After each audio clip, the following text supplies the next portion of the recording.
একটা অঙ্ক দিই, ফাঁকিবাজের মতন অঙ্ক দিই, ঠিক আছে? একদম সোজা অঙ্ক। আচ্ছা তুই 36 নম্বর অঙ্কটা কর, পর প্রথমে। একটি কলেজে 500 জন ছাত্রছাত্রী অঙ্ক পড়ে, 400 জন অর্থনীতি পড়ে, 300 জন উভয় বিষয় পড়ে। কলেজের ছাত্র সংখ্যা কত? এই অঙ্ক পারবি? হ্যাঁ। হ্যাঁ হ্যাঁ। ঠিক আছে, কর। তো- কি মানে সবাইকে বোঝাতে পারবি তো? হ্যাঁ। ঠিক আছে, কর। তো 500 জন অঙ্ক পড়ে। হ্যাঁ, সাবজেক্ট কটা বলেছে? সাবজেক্ট বলেছে দুটো, ওই জন্য আমরা এখানটা দুটো গোল নেব। একটু বড় করে কর।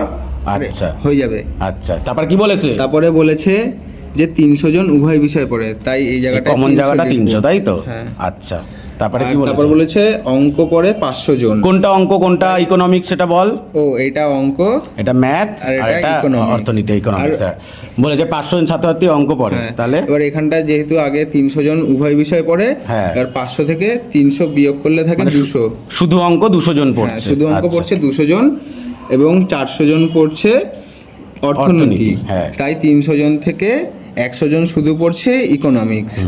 তা কি প্রশ্ন বলেছে? এবার প্রশ্ন বলেছে কলেজের ছাত্রছাত্রী সংখ্যা কত?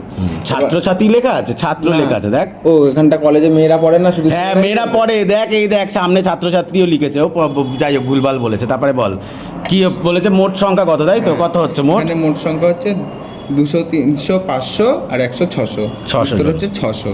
600। তা অপশানে আছে না নেই? অপশানে আছে তো, এই তো। অপশানে। তা কি অঙ্ক পারলি, সোজা না কঠিন? তো খুব সোজাই ছিল। হ্যাঁ, সোজা ছিল। তোর মতন অঙ্ক দিয়েছি তো, ফাঁকিবাজের মতন? না একটু কঠিন অঙ্ক দিলে ভালো হতো? না, এটাই ঠিক আছে। এটাই ঠিক আছে। গ্রুপ ডির ফর্ম বেরিয়েছে, ফিল আপ করছিস তো? না, ফিল আপ করবি না? করবো। করবি, ঠিক আছে।